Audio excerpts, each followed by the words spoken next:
Starting a company is not an easy journey for any entrepreneur. Try and make it look as natural as possible.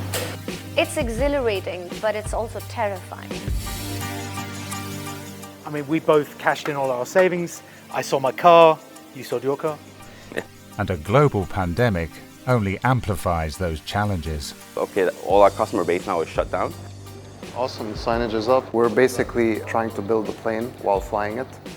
But out of a crisis often comes opportunity. There's a lot more startups, a lot more technology, and a lot of it has been driven with COVID. We take a look at 4 Dubai-based startups trying to make it big in a time of uncertainty.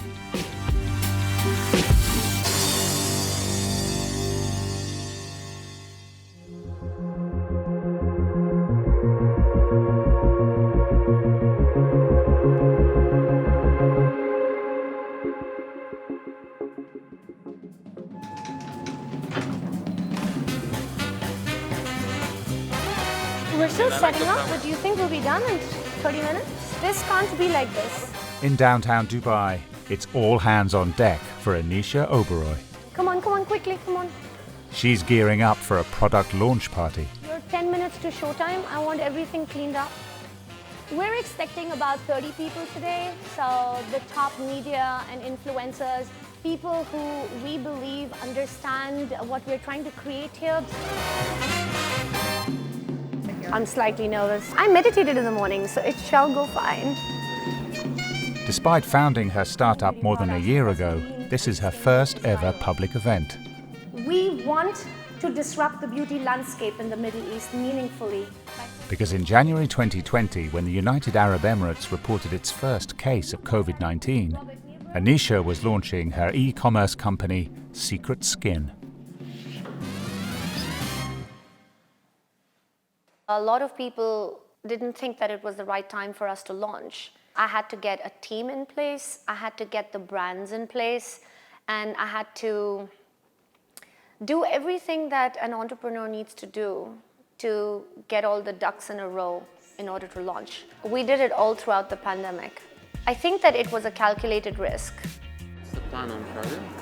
Entrepreneurs Asim Janjua and Imod Ghazadeen had a different set of challenges to overcome.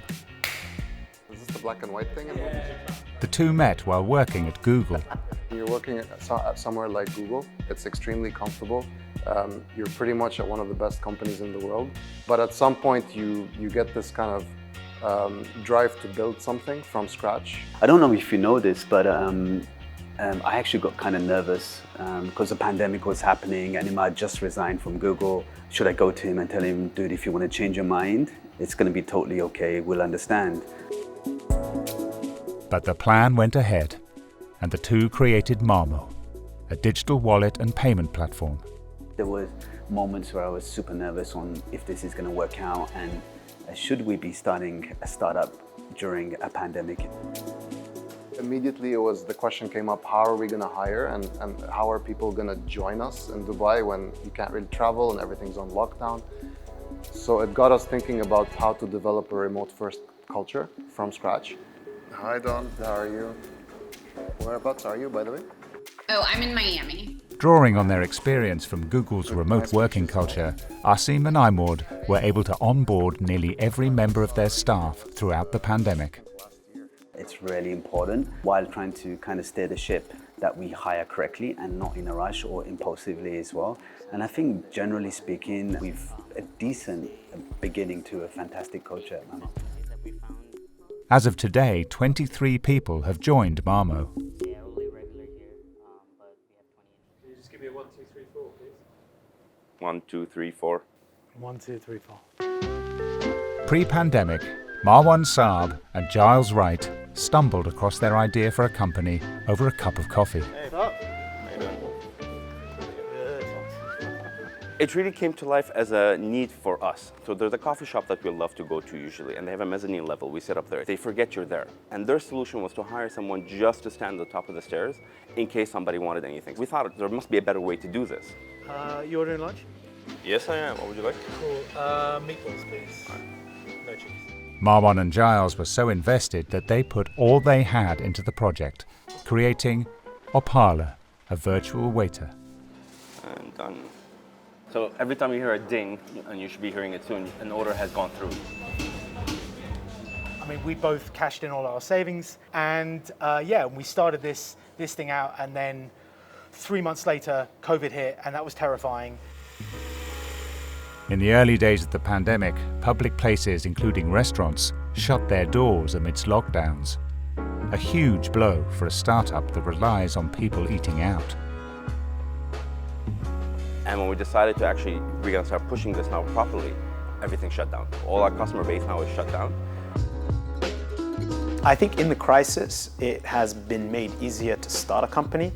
The true test will be to see if you can be successful coming out of the crisis. Lots of opportunities have come up and arisen.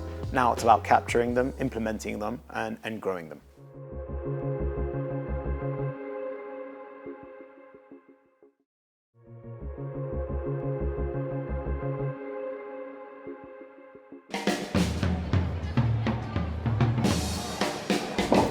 Hello, how are you? Hello. For Marwan Saab and Giles Wright, it's not all fun and games. They're getting down to business and hoping to strike a deal with a new venue. We're at Brass Monkey and we're meeting Joe, the manager, to discuss contracts. After the pandemic hit, meetings with clients were few and far between.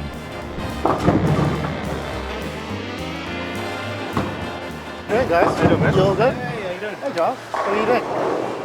Have a seat. We were actually with a potential customer sitting in the venue, and all of a sudden they start picking up chairs and moving them around. And like, what's going on? It's like, we just got the orders, we have to shut down. We can't have anybody here because of COVID. That's when panic set in for Marwan and Giles. So we had to think about it. We thought maybe about a pivot going into the home delivery kind of things, but then we realized when they had to reopen, we were already set up for that. They had to go to contactless, and our system was already contactless. We thought other people actually are going to be in this space, were pivoting to us. Their patience paid off. In May 2020, Dubai's lockdown ended. Restaurants reopened, and clients were lining up to get their hands on Opala's contactless solution. And how are you guys finding the new design for the menu? Wonderful, actually. It's very user-friendly. We've had quite a few good reports from our guests. Through the platform, customers can order, pay, and split the bill on their phone. COVID helped open eyes to what the platform can actually do. But now they see the potential for it moving forward. And a lot of venues are saying, okay, now as we're coming out of COVID, we want to go big with you guys. Are you guys still up for having the full-on integration and payments? Of course we are. In a little over a year, Opala has spread to more than 300 venues across 13 countries. So, guys, have a good one. Cheers. See you. Well, that was good. We're doing about 4 or 5 meetings with new clients, prospective clients a week, and I think our ratio to that is probably 4 to 1, I think. Hopefully, give us a year and you'll see us absolutely everywhere. I think that a lot of people that may have taken the opportunity of COVID to try something different have come in and tried to create startups in this space. But what they've had to do is really find niches that didn't exist. For Fodil Bentakir, that niche is health tech. According to Magnet, regional funding in the sector increased nearly 280% from pre-COVID levels, higher than any other industry. By the way, this is Mediclinic City Hospital. This is where my 3 kids were born.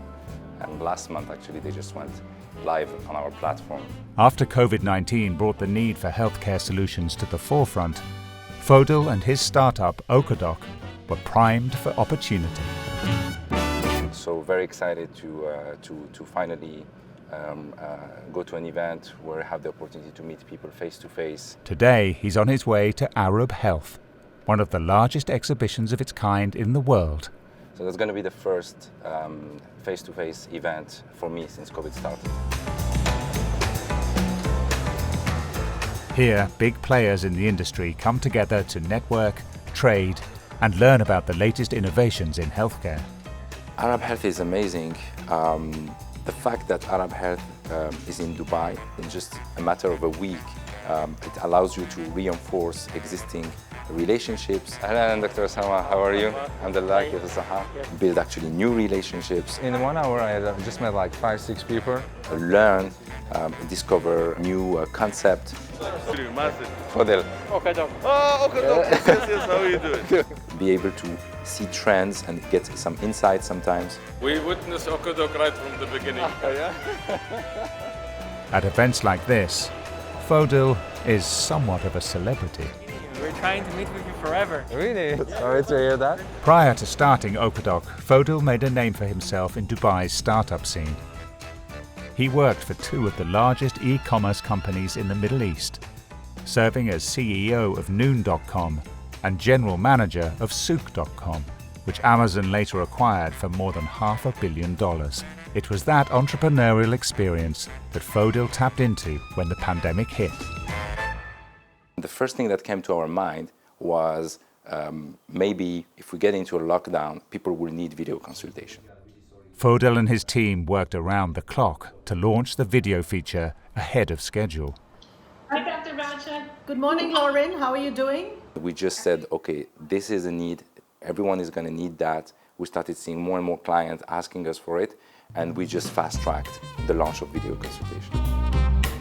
Fodil says Okadok has grown into the largest telemedicine platform in the UAE. Now more than 16,000 practitioners are using the service throughout the country. We're just in a different era of how we look at healthcare. And for Okadok and for the healthcare system, it just became a great opportunity. And we've started building convenience and technologies that are that we're missing, basically. Thank you so much. Thank you, guys. Teresa, thank you so much. Thank you. Bye-bye. Thanks. Oh, we have another meeting now. We have to go quickly. As COVID-19 accelerates the need for innovative solutions, startups like Opala and Okadok are thriving. COVID really pushed people to invest in technology. Technology was the sector that was doing the best in COVID, and people saw that and realized that it was the future.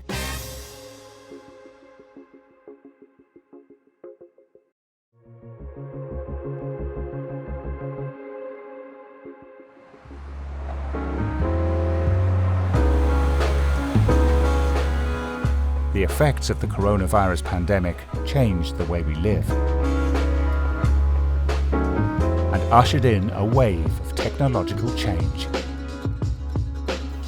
On a consumer side, people started using technology in their everyday life. They would order their essentials online, they would bank online, and in Dubai specifically, you can see that people just fully moved online. For Marwan Saab and Giles Wright, their platform Opala was perfectly placed to bring the food and beverage industry into the digital age. Thank you very much. Amazing. We are in a region which has got the highest penetration of mobile phones. We've got a very young population. The food aggregators have made ordering food on mobile phones very natural for people. COVID accelerated that massively. We're going to check on one of our venues, Snow Cinema. We provide the smart venue solution for them. Oh yeah, amazing hot chocolate here. Their technology is helping venues like this streamline operations and navigate through the pandemic. Oh, toasty! And you've got her to protect you. So let's order up. What do you want? Hot chocolate. Okay, done. And you can't watch a movie without popcorn. Good thing about this, it eliminates a lot of errors and mistakes. It's what you ordered. You have a receipt. You can see everything you ordered. They have it as well. They receive it directly in the kitchen. They prepare the order. They know exactly what seat you're sitting on, and they bring it to you. Besides increasing a venue's ordering capacity, Opala provides data insights to their customers. So at a glance, they can just see, I think this place does 4 screenings a day. They can see their sales throughout the day, throughout the week, throughout the month. Marwan and Giles say Opala has increased revenue for their clients by 25%. So it does make things better for everybody, increases revenue, decreases cost, and gives the customer an experience they like. How's the chocolate? Amazing. Really good.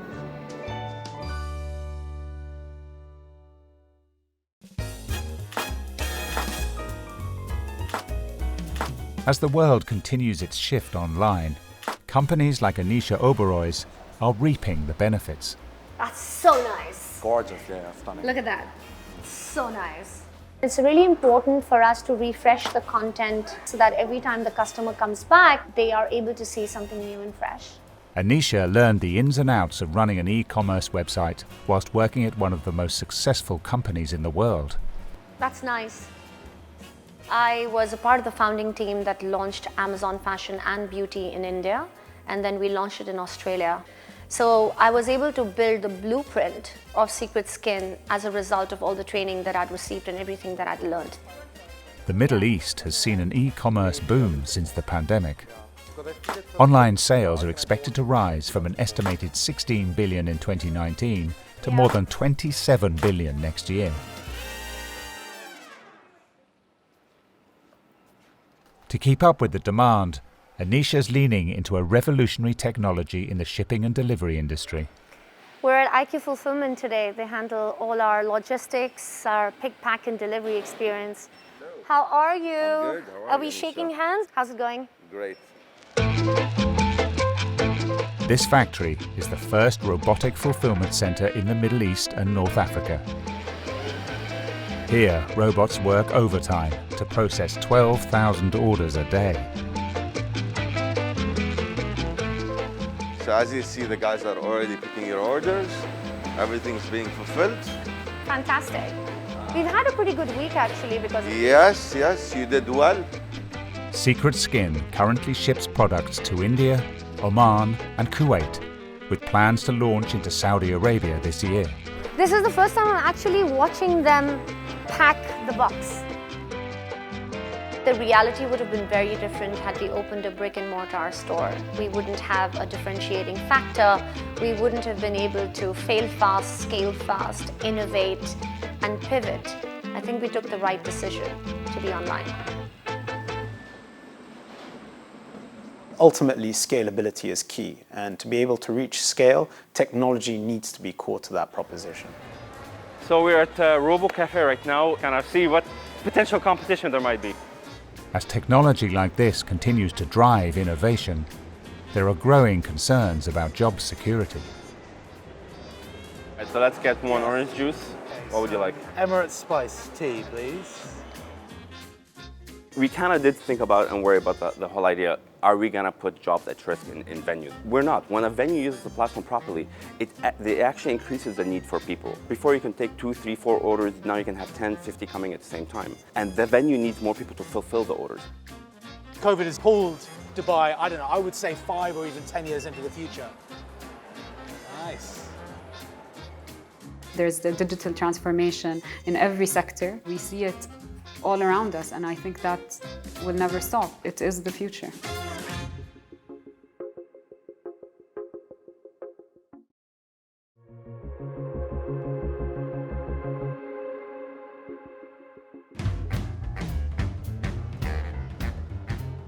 Awesome, the signage is up. Oh, look at that, the QR code as well. It actually works. I checked it. You should try it. In Dubai's financial district, Asim Janjua and Imord Ghazadeen are scoping out a new office for Marmo. So over here, we'll have meeting rooms. Until now, their team has been working from shared office spaces like this. So I've entitled it the tool of the trade, right? And that's right. As Marmo grows, the company is rushing to onboard new employees. We're going to stay true to Mamo. We've got the ingredients. It's critical to their future success. Our focus is really targeted towards hiring and scaling what we've done for the past year and a half. So we are looking to double the team, at least in the next 6 to 8 months. Marmo recently raised $8 million for their peer-to-peer payment platform, which allows individuals to send money to friends instantly without any fees. They're using that money to secure this office. And we're going to convert this space into kind of hot desk areas. The hope is it will increase collaboration and productivity. In some sense, COVID has kind of helped people to become accustomed to remote working, but that also has amplified the need for human connection.